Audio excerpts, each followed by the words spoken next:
Welcome back to Snackcast, folks. What's up? What's up? We are deep diving through. You want to hold the book up? Yep. Lies My Doctor Told Me. Lies My Doctor Told Me. By Dr. Ken Berry. Ken Berry, and we're on the chapter on bacteria and viruses and antibiotics. Viruses and antibiotics. Viruses laugh at antibiotics is the actual chapter. Yep. So, what's the lie? well, Give we read to it. us. Your runny nose, earache, or cough won't get better unless you take a course of antibiotics. If you take an antibiotic, you will get over your runny nose, earache, or cough more quickly. Right. You know the irony of this? You know, I hate to say that my wife is correct, but she's been spot on this probably since she got into nursing. I was going to say, you've been telling me this a long time. Man, she's always been like, it's bacterial or it's viral or, I'm like, shut up. They're sick. Right. I just want to, and the reality is back then I didn't know any better. You know, it was like, I feel, and guys, like they call it the man flu, right? Men feel like death, right? And I just want to die over in a corner. So it is. And if women had any idea how high our pain tolerance was, right, they might understand the man flu. Yeah. Right. So, I mean, you're over in the corner in a fetal position, and like, if there's a 2% chance that this pill I am taking is going to help me feel better, I'm taking it, right? Yeah. So this one's like easy to understand, but it's again, it goes back to taking a simple pill is not the answer. Sometimes it's acute, and sometimes it's needed, right? Sure. So, all right. Bacterial infections versus viral infections, right? Viral particles are extremely small, as we learned from COVID. Your mask did nothing. I don't care what Dr. Fauci said. Get him. Viral particles are extremely small. Bacterial particles are a lot bigger. That's why they wear masks in surgery. That's why they do some of these things, right? So, bacterial infections can your body still has an immune system. And bacterial infections can be helped along by antibiotics. Oh, absolutely. Penicillin is a real drug, and it has helped millions of people. So I guess that's the point, right? As far as bacterial goes, 99% of bacteria is really good for you. Right. I think he talks about in the book that the bacterial DNA that's like especially in our digestive system and stuff outnumbers our body's DNA by 100 to 1. Wow. Right?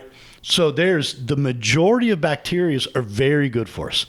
Every now and then we get a bad one. That's when we need the antibiotic. That's when right. And so let's put this in perspective. 70% of your gut health, or 70% of your health is done by your gut. Right. Your immune system's in your gut, as we've talked about over and over and over again. Right? And if most of your bacteria is good bacteria and it actually lives in your gut and aids in the process of digestion and everything else, when you take that antibiotic, you're killing all the good and the bad. He calls it a cluster bomb. Yeah. Right? It's why you get diarrhea when you take a Z-Pack. Right. I equate it to, like chemotherapy, right? And they said chemotherapy is like Vietnam village, right? We had to save the village, so we destroyed the village. Right.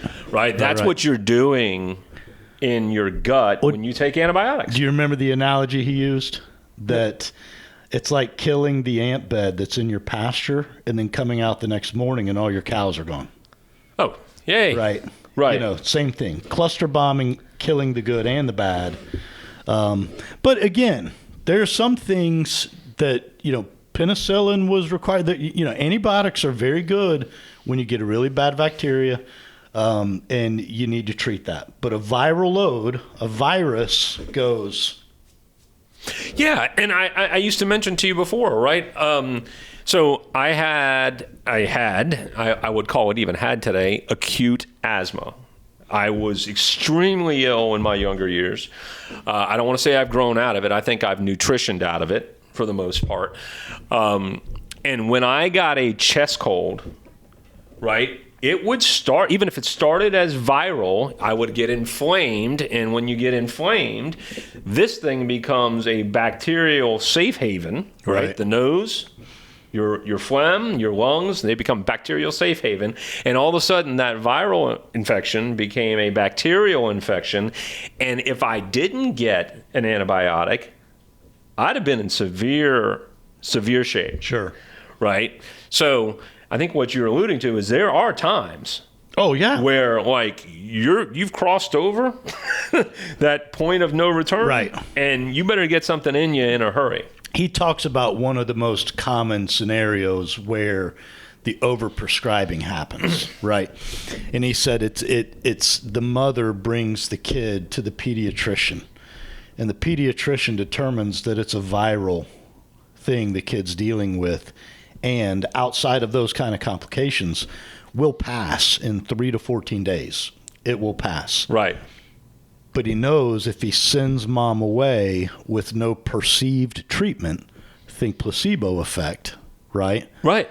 That mom's going to be like, why am I going to this ped to begin with? Right. Yeah. I just did nothing. Yeah. You came to the doctor and so they said this is viral, and they script up the antibiotic anyways. And they look at the thing and go, what antibiotic did you have last time? Oh, I see you had penicillin. This time we're going to give you augmentin. This time we're going to give you something else. This time we're going to give... Right. Like switching the course of the antibiotic is really the helpful thing to do. No, it just gave somebody a different cluster bomb. I mean... Right. So yeah, so that's where superbugs are coming from, right? These bug resistance, these bacterial resistant bugs that people are getting now. Yeah.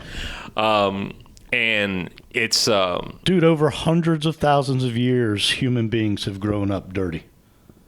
And I don't mean grown up like from child to adulthood. I mean, we lived a very dirty existence up until 100 years ago. Right. Well, listen, I'm going two directions with this, so bear with me.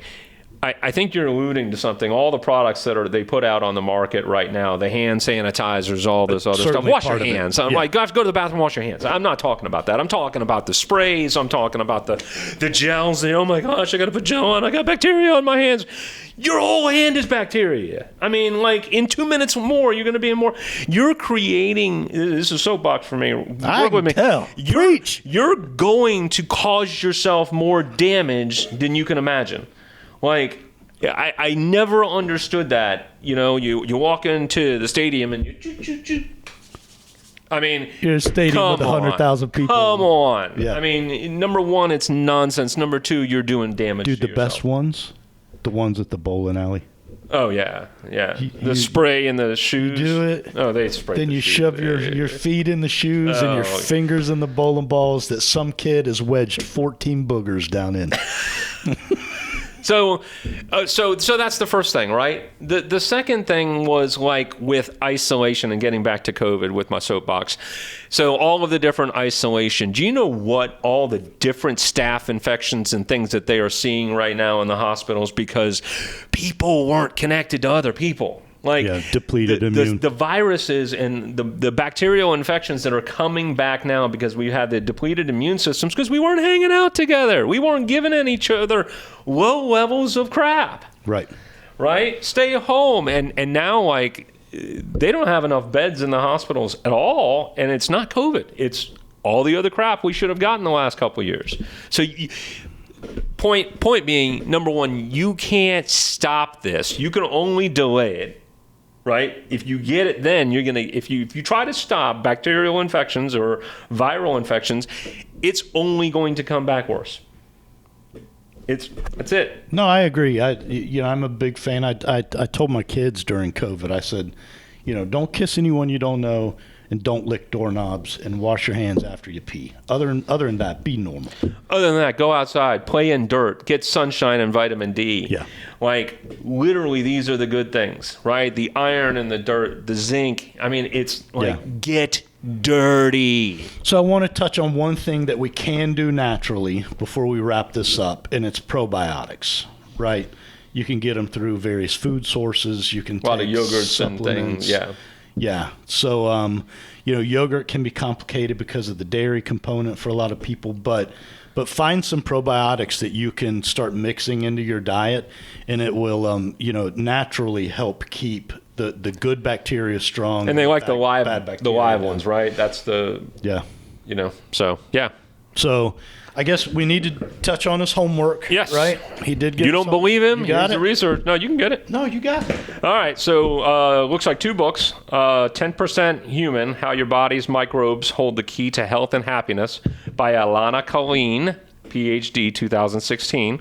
And then book Missing Microbes, How the Overuse of Antibiotics is Fueling Our Modern Plagues by Martin Blasser, MD, 2015.